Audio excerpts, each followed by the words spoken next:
What's going on, everyone? Very important match tomorrow. Federer, Kyrgios, Stuttgart, semifinal. What is not to love? Good to see both of these guys back, Kyrgios and Federer. Hopefully, these two should. It's really Kyrgios is the question here because we don't really know about Kyrgios' health. But hopefully, these two guys, come Wimbledon time, are two of the top contenders. Federer, of course, that would be almost a lock, barring injury. So this is an exciting match. I'm excited for this one.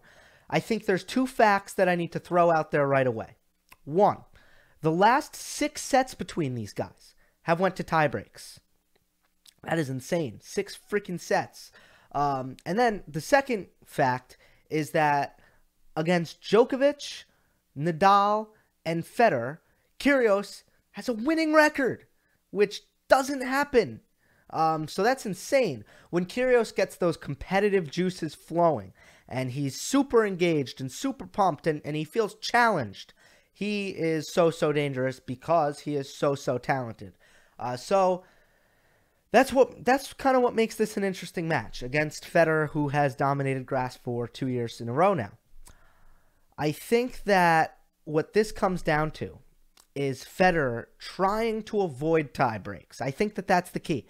Because once you're in a tiebreak and Kyrgios, kind of feels like the underdog and he plays loose and he can serve so big, I sort of like Kyrgios in those tiebreaks. Not that I really favor him, but I'd say if we get another match of tiebreaks, I feel like we're playing with fire here. If you're Federer, it's a 50-50 match. So I think the key for Federer is going to be trying to avoid those tiebreaks. And here's, I'd say, the outlook for Federer, his case for avoiding the tiebreaks.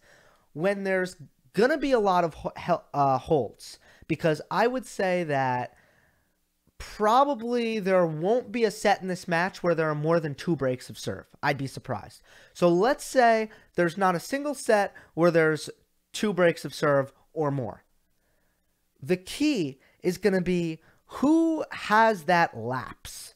Because what these guys have sort of shown and proven to everyone is that when they are really on point and at their best, they kind of can't break each other. That's why we're seeing so many tie breaks. So I think the key is who will have that bad service game. And Kyrgios, he's been broken twice this tournament.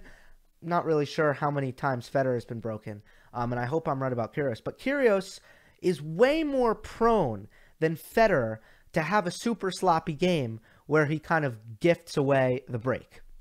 So in that sense, I favor Federer.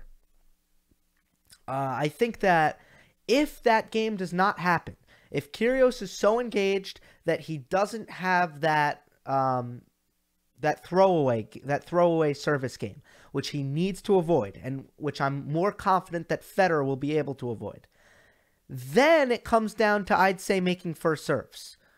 Who might have that game where they don't make first serves? If these two guys are playing well and making first serves, you're just not going to see a break. So that's the perspective that you come from. If neither of them have a game where they can't make a first, and neither of them have a game where they gift away a break, then we're going to see this match come down to tie breaks and a couple of points. If the match comes down to a couple of points, that's where you see Kyrgios have much higher chances of pulling off the upset. But because I think it's more likely that Federer is able to make Kyrgios pay for maybe a bad period of 5 or 10 minutes in the match, that's where I really see Federer having an advantage in this match. But other than that, Kyrgios can hang with these guys on grass for sure. He can hang with Federer. He can hang with anyone. So it's really just going to be about first serves, number 1 focus, number 2 first serves, number 3, if it comes down to it, a couple of clutch points. I favor Federer. My prediction, here's my gut. I think maybe 2 sets go to tie breaks. Let's say Kyrgios wins 1. Let's say Federer wins the other. But one of the sets, Federer will win either 6-4 or 6-3 on a little, Kyrgios throwaway service game. That's how I see it going. Excuse me. Let me know what you think in the comment section. Hope you enjoyed. Don't forget to subscribe. Make sure you tune into Monday Match Analysis. I think I'm going to post that Sunday night this week. So stay tuned for that. I'll see you next time.